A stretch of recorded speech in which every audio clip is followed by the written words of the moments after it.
ولو أن ما في الأرض من شجرة أقلام والبحر يمده من بعده 7 أبحر ما نفدت كلمات الله আল্লাহ রাব্বুল আলামিন বলেন ওই গাছ নামক কলম দিয়ে সমুদ্রের পানি নামক কালিমা দিয়া তোমরা যদি কোরআনুল কারীমের গভীরতা লেখা যদি শুরু করে দাও রে বান্দা, ওই গাছ নামক কলম শেষ হয়ে যাবে, সমুদ্রের পানি নামক কালি শেষ হয়ে যাবে, এরপরও নাফিদাত কালিমাতুল্লাহ, আল্লাহর কালামুল্লাহ শরীফের ব্যাখ্যা বিশ্লেষণ করে শেষ করা যাবে না। সুতরাং এই কিতাব থেকে কথা বলার মতো সাহস আমারও নেই, তবে আপনারা যদি একটু দোয়া করে দেন তাহলে কিছু কথা বলতে পারবো ইনশাআল্লাহ। সম্মানিত প্রিয় বন্ধুগণ, প্রিয় ভাই সব, কোরআনুল কারীমে মোট, আমি দীর্ঘ করব না, সরাসরি আলোচনা চলে যেতে চাই। কোরআনুল কারীমে মোট সূরা আছে 135টা সূরা। কয়টা আছে? এটা একটু লোকমা দিবেন মাঝে মাঝে। এটা মনে করেন হুজুররা যেটা বলবে সেটাই সঠিক তা নয়, আমাদেরও ভুল হয়, তাই না? আমরা তো প্লাস্টিক রোবট না যে আমাদের ভুল হবে। একটু লোকমা দিবেন, আমি মাঝে মাঝে টেস্ট করব। কোরআনুল কারীম মোট সূরা আছে কয়টা? 135 না 114টা? 114টা সূরার ভিতরে সিরিয়ালের দিক দিয়ে আমি যে সূরা তেলাওয়াত করেছি 61 নম্বর সূরা। এই সূরাতে মোট আয়াতে কারিমা আছে 14টি, রুকু আছে 2টি। সূরাটির নাম হলো সফ। কি নাম? সফ। সফ অর্থ হলো কাতার। তবে আরেকটা সফুন শব্দের অর্থ হলো শ্রেণী, যেটা বলা হয় আরবিতে যখন বলা হয় মিন আই তাজরিস, তুমি কোন ক্লাসে পড়ো, তখন সফ শব্দটা। কিন্তু এখানে যে সফ বোঝানো হয়েছে, যুদ্ধের কাতারবদ্ধ হয়ে, যুদ্ধের ময়দানে কাতারবদ্ধ হয়ে আল্লাহর দিনকে প্রতিষ্ঠা করবার জন্য মানুষ যখন কাতারবদ্ধ হয়, সেই সফের কথা বলা হয়েছে, জামাতবদ্ধ যেটা। তো ইনশাআল্লাহ এই সূরা থেকে কথা হবে ইনশাআল্লাহ বলে। তা আমি এই সূরা একটা চমৎকার একটা শানে নজুল আছে, এরপর আমরা পর্যায়ক্রমে ব্যাখ্যার দিকে চলে যাব। রাসূলুল্লাহর প্রিয় সাহাবী আব্দুল্লাহ ইবনে আসলাম রাদিয়াল্লাহু আনহু, নবীদের জলিলুল কদর সাহাবী, একদিন সাহাবীদের কিনে বসে আছেন, আলোচনা করছে। তাদের মাঝে আলোচনা হচ্ছিল, আমার সাহাবীরা, আমার বন্ধুরা, আমরা যদি জানতাম আল্লাহ রাব্বুল আলামিনের কাছে সবচাইতে প্রিয় কাজ কোনটি, আল্লাহ আমাদের সৃষ্টি করে পৃথিবীতে পাঠিয়েছে, কিন্তু আল্লাহর কাছে সবচেয়ে প্রিয় কাজ কোনটি, এরা যদি জানতে পারতাম, আহারে ওই আমল করে আল্লাহর প্রিয় হতাম।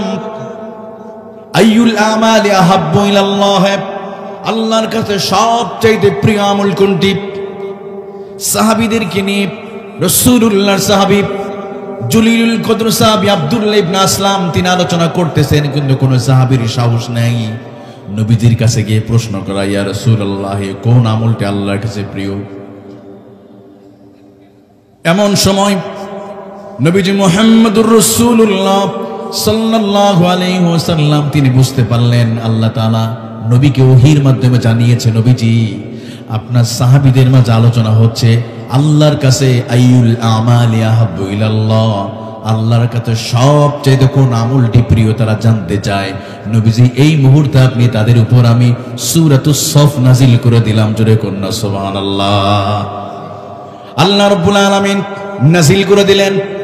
এবার নবীজি মুহাম্মদুর রাসূলুল্লাহ সাল্লাল্লাহু আলাইহি ওয়াসাল্লাম সাহাবীদের নাম ধরে ধরে ডাকলেন, আমার সাহাবীরা শোনো, তোমরা এখানে বসে বসে তোমরা পরামর্শ করতেছিলে আইয়ুল আমালি আহাব্বু ইলাল্লাহ, আল্লাহর কাছে সবচেয়ে প্রিয় আমল কোনটি?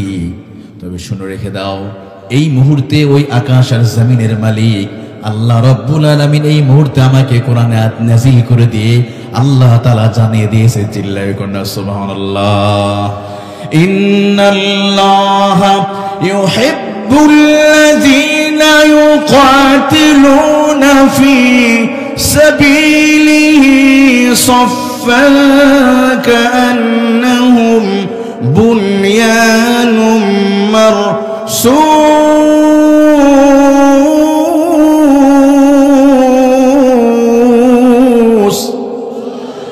এই মুহূর্তে আমার আল্লাহ রাব্বুল আলামিন আয়াত নাজিল করে দিয়ে তিনি জানিয়ে দিলেন আল্লাহর কাছে সবচাইতে প্রিয়, আল্লাহর সবচেয়ে প্রিয় আমল নিশ্চয় আল্লাহ ভালোবাসেন ইউহিব্বুল্লাযীনা ইউকাতিলুনা ফি সাবিলিহি, আল্লাহর রাস্তায় যারা কাতারবদ্ধ হয়, সারিবদ্ধ হয়ে যারা দিন কায়েমের জন্য, দিন প্রতিষ্ঠার জন্য যারা কাতারবদ্ধ হয়ে যারা যুদ্ধের ময়দানে জিহাদ করে, আল্লাহ বলেন তাদেরকেই আমি আল্লাহ সবচাইতে বেশি ভালোবাসি।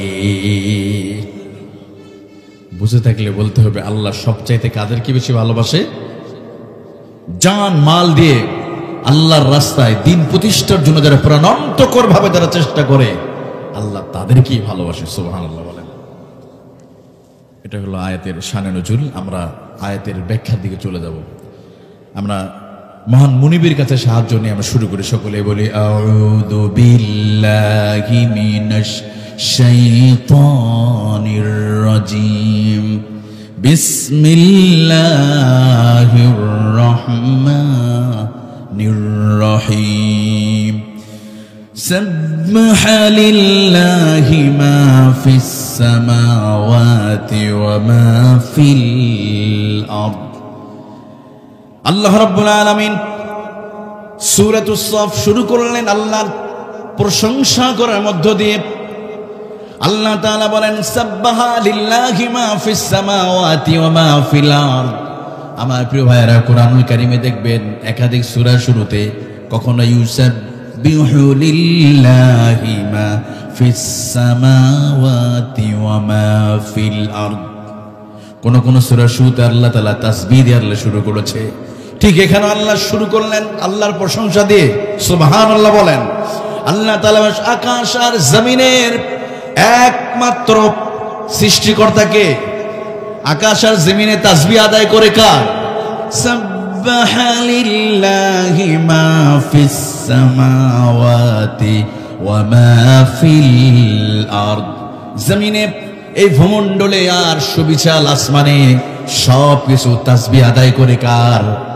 একটু জোরে আওয়াজ দিয়ে বলেন না কার? আরো জোরে বলেন। আল্লাহ তাআলা বলে বান্দারে, ও পৃথিবীর মানুষ, তোমাদের দুই চোখে যা কিছু দেখো আর দেখো না, এই পৃথিবীতে যা কিছু আছে সব কিছু আল্লাহর প্রশংসা করে। সুবহানাল্লাহ বলেন। আমার প্রিয় ভাইরা, এমন কি আল্লাহ রাব্বুল আলামিন মানুষের কল্যাণে যে প্রাণীগুলো সৃষ্টি করেছে, ওই প্রাণীগুলো পর্যন্ত আল্লাহর তাসবিহ আদায় করে।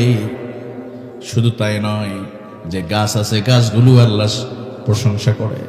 একবার কবি শেখ সাদী রহমতুল্লাহ আলাইহি, আল্লাহর একজন প্রিয় বান্দা, উনি কোনো একটা দিন সফরের জন্য বের হলেন।